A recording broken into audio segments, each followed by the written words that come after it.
आप सभी को नमस्कार। आज मैं आप सभी के समक्ष एक प्राचीन कहानी लेकर आई हूँ कि बूढ़े बैल ने बताया कि इन 3 लोगों का धन कभी मत खाना, नहीं तो भैंसा बनकर चुकाओगे। तो श्रवण करते हैं। आज की इस कहानी में हम जानेंगे कि कौन से 3 तरह का धन खाने पर अगले जन्म में भैंसा बनकर चुकाना पड़ता है। तो आज की ये कहानी बहुत ही ज्ञानवर्धक और शिक्षाप्रद है, इसलिए कहानी को पूरा सुने और हो सके तो अच्छी बातों पर अमल भी करें। तो प्राचीन समय की बात है। एक छोटे से गांव में एक हजारीमल नाम का एक सेठ रहता था। सेठ हजारीमल बहुत बड़ा पैसे वाला था। सेठ की प्रसिद्धि के चर्चे दूर दूर तक फैले हुए थे। उस सेठ के पास अटूट धन दौलत थी। सेठ के घर में किसी बात की कोई कमी नहीं थी। सेठ के पास इतना धन था कि सेठ लोगों को ब्याज पर धन दिया करता था। उसने एक नियम बना रखा था कि कोई भी व्यक्ति उससे कर्ज ले जा सकता है, और सेठ कर्ज भी 2 तरह का देता था। एक तो इसी जन्म में लौटाने के लिए और दूसरा अगले जन्म में लौटाने के लिए। चाहे कोई कितना भी पैसा सेठ से उधार ले जा सकता था। सेठ किसी को भी पैसे देने से इनकार नहीं करता था। तो उस सेठ के घर पैसा लेने वालों की हमेशा भीड़ लगी रहती थी। लोगों को लगता था कि सेठ के पास बहुत पैसा है और ये सेठ बिल्कुल महामूर्ख आदमी है, इसलिए सेठ अपने धन को अगले जन्म की कहकर लुटा रहा है। कोई ईमानदार स्वभाव का होता तो इसी जन्म में लौटाने की बात कहकर सेठ से पैसे उधार ले जाता था, और जो बेईमान लोग होते तो वो अगले जन्म के लिए कर्ज ले जाते। उनको लगता था कि सेठ महामूर्ख है। लोग इस जन्म में भी पैसे लौटाने की नहीं सोचते हैं, अगले जन्म में भला कौन इसे पैसे देने आएगा। यह तो पागल है जो अगले जन्म की आशा लगाए बैठा है। अगर किसी को किसी चीज की आवश्यकता पड़ती थी तो वह फौरन सेठ के दरवाजे पर पहुंच जाता था। और इधर सेठ भी बड़े उदार हृदय का व्यक्ति था। उसने 4-5 मुनीम अपने पास इसी काम के लिए बैठा रखे थे कि जो कोई भी पैसे लेने आए उसे पैसे दिए जाएं। कोई भी उसके दरवाजे से निराश नहीं जाना चाहिए। मुनीम कर्ज लेने वाले को उनकी मांग के अनुसार उन्हें पैसे दे दिया करते थे। कर्ज लेने वाले से सेठ एक ही बात पूछता था कि यह पैसा इसी जन्म में चुकाओगे या फिर अगले जन्म में। ज्यादातर लोग तो अगले जन्म की कहकर पैसा ले जाते थे। सेठ पैसे लेने वाले का नाम पता सब अपने रजिस्टर में चढ़ा लेते थे। इधर लोग भी अपना नाम पता खुशी खुशी सेठ के रजिस्टर में लिखवा दिया करते थे और सेठ से मुंह मांगा पैसा ले जाते थे। तो सेठ यह कभी नहीं सोचता था कि ये लोग मुझे पैसा लौटाने आएंगे कि नहीं आएंगे। तो इसी तरह से सेठ का काम निरंतर चलता रहा। तो अब देखिए, एक गांव के 2 विचित्र व्यक्ति थे। दोनों बड़े गहरे दोस्त थे। वे दोनों व्यक्ति कोई काम धाम तो करते नहीं थे। उनका काम था जुआ और सट्टा खेलना, चोरी और बेईमानी करना। वे दोनों कभी काम करने नहीं जाते थे। उन्होंने कई सालों से कभी कोई काम नहीं किया था। वे दोनों हमेशा चोरी डकैती करने में लगे रहते थे। एक दिन उनसे कुछ लोगों ने कहा, अरे भाई, तुम कहाँ इन गरीब लोगों का धन लूटते रहते हो? तुम हजारीमल सेठ के पास क्यों नहीं चले जाते? सेठ लोगों को मुंह मांगा पैसा उधार देता है।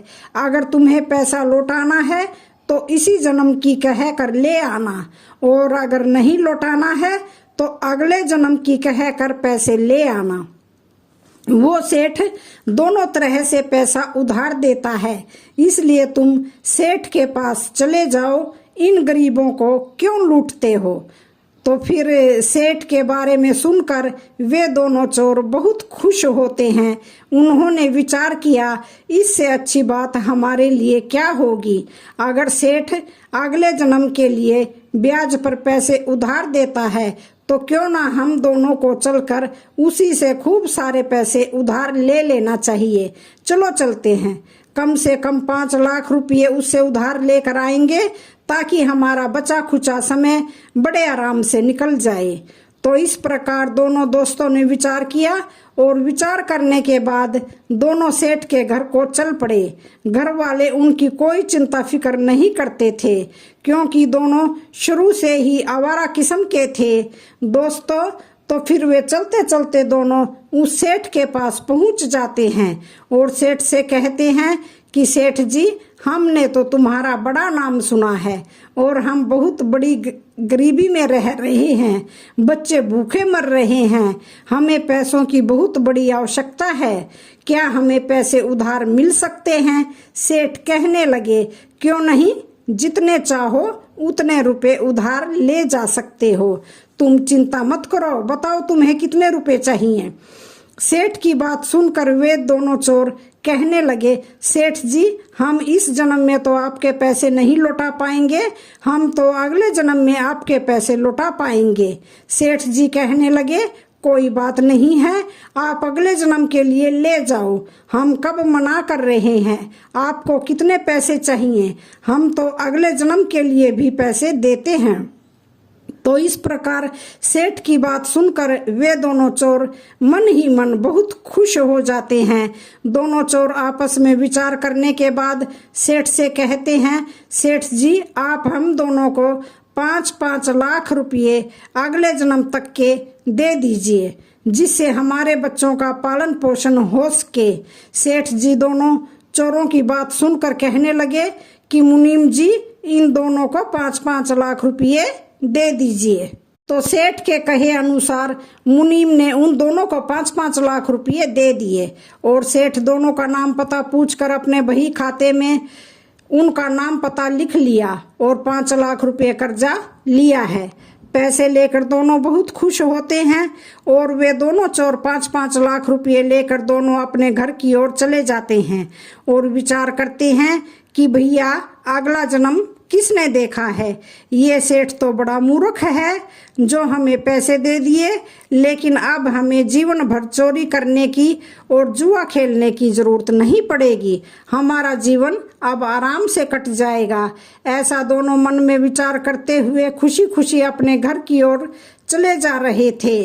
तभी अब आगे क्या होता है, उन दोनों चोरों को चलते चलते रास्ते में रात हो जाती है।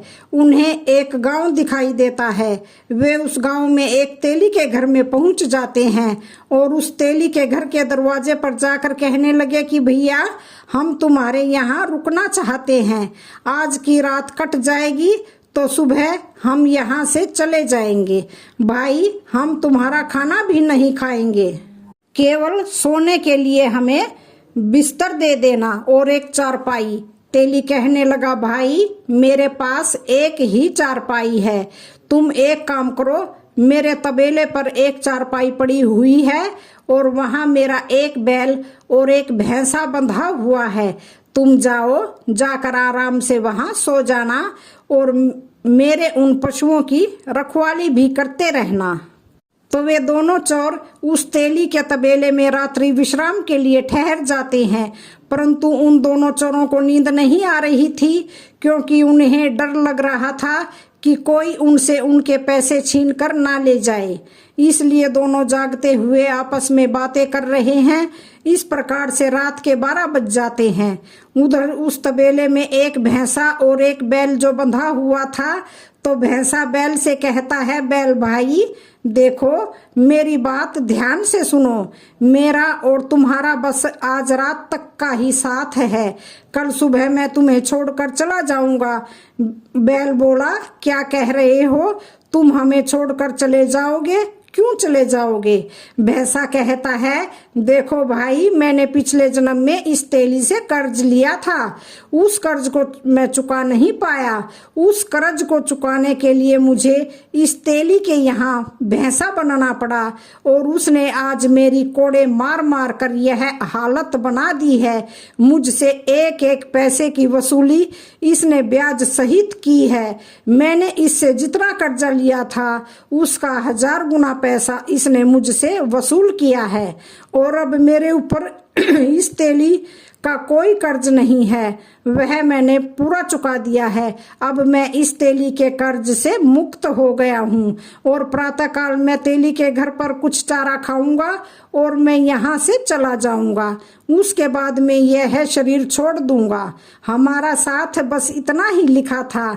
भैंसे की बात सुनकर बैल कहने लगा कि बात तो तुम्हारी ठीक है भैया, तुम तो मुक्त हो गए, वैसे चलूंगा तो मैं भी, यदि 4-5 घंटे तुम और रुक जाओ तो मैं भी इस तेली के कर्ज से मुक्त हो जाऊंगा।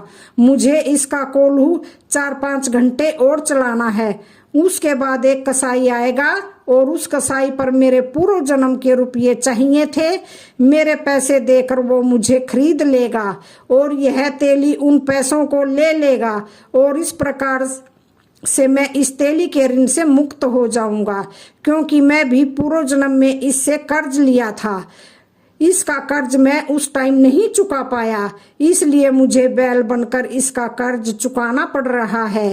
कुछ तो इसने मुझसे काम करवा कर वसूल कर लिया और बचा हुआ कसाई के पैसों से वसूल हो जाएगा और मैं थोड़ी दूर कसाई के साथ चलूंगा और उसके बाद मैं मर जाऊंगा। तो फिर जब यह बात उन दोनों चोरों ने सुनी तो वे दोनों सोचने लगे कि यह क्या माजरा है। हमें देखना चाहिए कि ये बैल और भैंसा सही कह रहे हैं या फिर हमें बेवकूफ बना रहे हैं।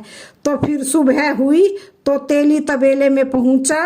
तेली ने उन दोनों को खाने को चारा डाल दिया और चारा खाने के बाद वह भैंसा वहीं पर गिर जाता है और उस भैंसे की मौत हो जाती है।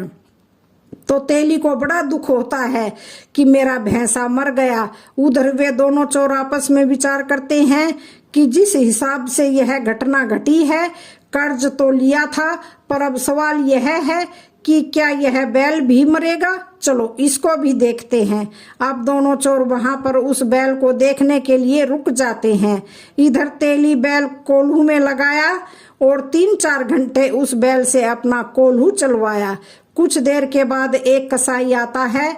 कसाई तेली से कहता है, भाई क्या तुम अपने बैल को बेचोगे? तेली बोला, हाँ भाई, मैं इस बैल को बेच दूंगा। कसाई ने पूछा, तो बताओ कितने पैसे लोगे? अब तेली कसाई को बैल की कीमत 2000 बताता है। कसाई तेली को 2000 देकर उस बैल को खरीद लेता है और उस बैल को लेकर वहां से चला जाता है। उधर वे दोनों चोर कहने लगे कि देख भाई, बैल ने कहा था कि कसाई आएगा, कसाई आ भी गया और तेली ने बैल भी बेच दिया। अब हम इसके पीछे पीछे चलते हैं और देखते हैं कि रास्ते में यह बैल मरेगा कि नहीं मरेगा। कुछ दूर चलने के बाद वह बैल जमीन पर पड़ जाता है और बैल की मौत हो जाती है। यह सब देखकर उन दोनों चोरों के पैरों तले से जमीन खिसक जाती है और दोनों आपस में विचार विमर्श करने लगते हैं कि देखो भाई, बात तो बिल्कुल सच हो गई है। उस भैंसा ने तेली से कर्ज लिया था, इसलिए वह भैंसा तेली के घर का हिस्सा बना और तेली के पैसे चुकाकर मर गया। इसी तरह बैल ने भी इस तेली से कर्ज लिया था और यह भी इसके पैसे चुकाकर मर गया।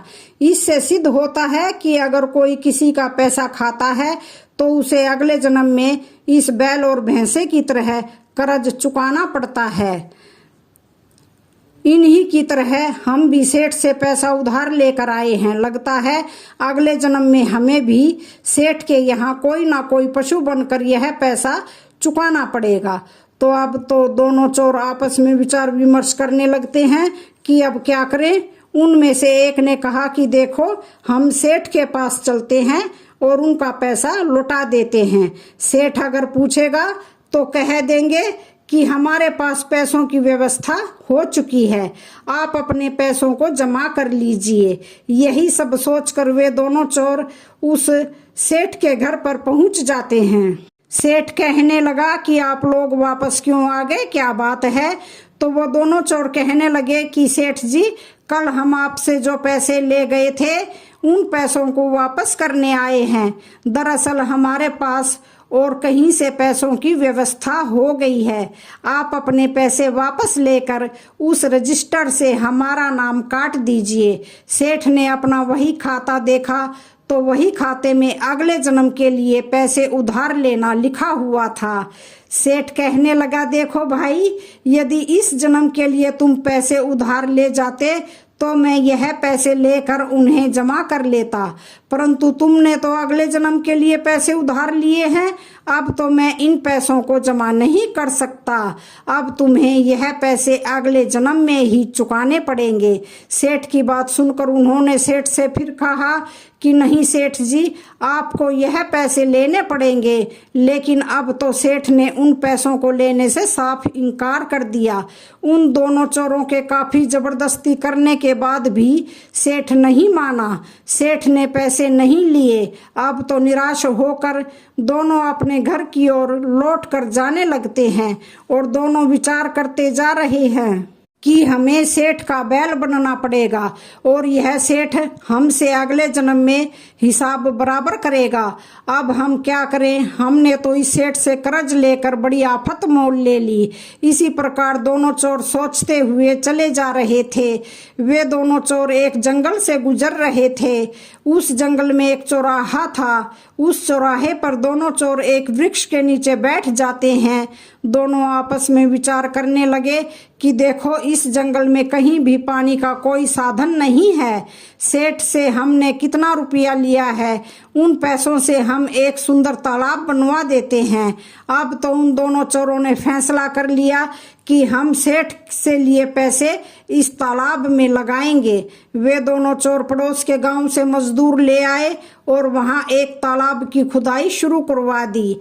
कुछ समय में उन्होंने एक बहुत सुंदर तालाब का निर्माण करवा दिया। चारों तरफ तालाब के नीचे से पक्का करवा दिया और उस तालाब के पास एक अपने लिए रहने को एक कोठरी बनवा ली और वहां एक कमरे का निर्माण भी करवा लिया। वे दोनों चोर उस कमरे में रहने लगे और सेठ से लिया हुआ पूरा पैसा उस तालाब में लगा दिया। तो अब तो बरसात का पानी चारों तरफ से उसी तालाब में आता और वह तालाब पानी से लबालब भर जाता था। धीरे धीरे लोगों को उस तालाब के बारे में पता चला।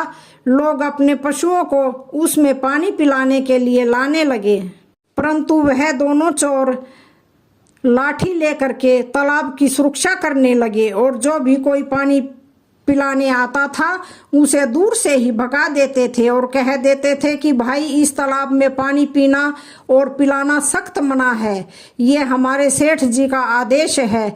तो उन दोनों चोरों ने क्या किया कि उस तालाब के किनारे एक बड़ा सा बोर्ड लगा दिया और उस बोर्ड पर तालाब के मालिक के रूप में उस सेठ का नाम लिखवा दिया था, क्योंकि उन्होंने सेठ के पैसों से ही तालाब बनवाया था। तो उस सुंदर तालाब की सूचना आसपास के गांव में फैलने लगती है कि कितना सुंदर तालाब सेठ ने जंगल में बनवाया है। बहुत ही सुंदर पानी है, परंतु उस पर 2 पहरेदार रहते हैं और जो भी व्यक्ति आता है, जो भी पशु आते हैं, वे उन्हें पानी पीने से रोक देते हैं। तो एक दिन गांव के कुछ लोग उन दोनों चोरों के पास आते हैं और कहते हैं कि भाइयों, तुमने इतना सुंदर तालाब बनवाया है, फिर तुम हमारे जानवरों को पानी क्यों नहीं पीने देते हो? अगर तुम इस तालाब में जानवरों को पानी ही नहीं पीने देते तो फिर तुमने इस तालाब को क्यों बनवाया है? फिर वे दोनों चोर कहने लगे कि देखो भाई, इसमें हमारी कोई गलती नहीं है। यह तालाब सेठ ने बनवाया है और हम तो उनके आदेश की पालना कर रहे हैं। इसलिए तुम सेठ के पास जाओ और उन्हीं से पूछो। अब तो उन दोनों चोरों की बात सुनकर गांव के लोग सेठ के घर पहुंच जाते हैं। इधर एक साथ इतने सारी लोगों की भीड़ देखकर सेठ आश्चर्य में पड़ जाता है कि हमसे कोई गलती हो गई है क्या? इतने सारे लोग यहाँ क्यों आए हैं? तो सेठ उन लोगों के डर से उन सब से दूर से ही राम राम करने लगा और हाल चाल पूछने लगा। उसके बाद में उनके आने का कारण पूछता है। अब तो सारे गांव वाले कहने लगे, सेठ जी आपने इतना सुंदर तालाब बनवाया है, जब आप उस तालाब से किसी को पानी नहीं पीने देते हो तो आपके तालाब बनवाने का क्या फायदा। तालाब का नाम सुनकर सेठ चौंक जाता है, कहने लगा भाइयों आप कौन से तालाब की बात कर रहे हो, मैंने तो कोई तालाब नहीं बनवाया है, आप लोग गलत कह रहे हो। गांव वाले बोले नहीं सेठ जी हम इतने लोग पागल नहीं हो सकते, हम अपनी आंखों से देख कर आ रहे हैं। तालाब के किनारे पर बोर्ड लगा हुआ है और उस बोर्ड पर मालिक के रूप में आपका ही नाम लिखा है और उस तालाब पर आपके 2 नौकर बैठा रखे हैं, वही आपके दोनों नौकर किसी को पानी नहीं पीने देते हैं। सेठ कहने लगा कि भाइयों मैंने तो ऐसा कोई तालाब नहीं बनवाया है। गांव वाले कहने लगे सेठ जी वो तालाब आपका ही है और आप हम लोगों को पानी से वंचित करके पाप के भागी बन रहे हैं। गांव वालों की बात सुनकर सेठ बड़ी मुसीबत में पड़ गया कि मैं इन लोगों को कैसे समझाऊं कि मैंने कोई तालाब नहीं बनवाया है। सेठ कहने लगा चलो मैं स्वयं चलकर देखता हूँ। अब तो सेठ जी स्वयं गांव वालों के साथ उस तालाब की ओर चल देता है और उस तालाब पर पहुंच जाता है। सेठ ने देखा कि 2 लोग लाठी लेकर उस तालाब की रखवाली कर रहे हैं।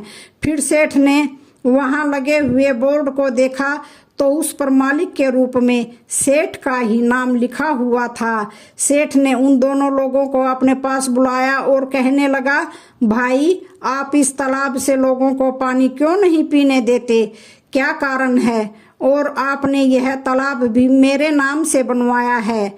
मेरे नाम पर तालाब बनवाकर लोगों को पानी से वंचित रखकर मुझे क्यों पाप का भागी बना रहे हो, जबकि मैंने तो यह तालाब बनवाया नहीं है। सेठ की बात सुनकर दोनों चोर सेठ से कहने लगे कि सेठ जी हम आपसे 10 लाख रुपये अगले जन्म की कहकर उधार लेकर आए थे। उन रुपयों को हम घर लेकर नहीं पहुँचे, उससे पहले ही हमारी रुपयों की व्यवस्था हो गई और हम उन रुपयों को वापस करना चाहते थे, लेकिन आपने तो यह कहते हुए मना कर दिया कि अगले जन्म के पैसों को मैं वापस नहीं लेता और वह तो अगले जन्म में ही देने पड़ेंगे। लेकिन सेठ जी हम उन पैसों को इसी जन्म में देना चाहते थे और आपने उन पैसों को लेने से मना कर दिया। अब बताओ हम क्या करते, इसलिए हमने उन पैसों से यह तालाब बनवा दिया।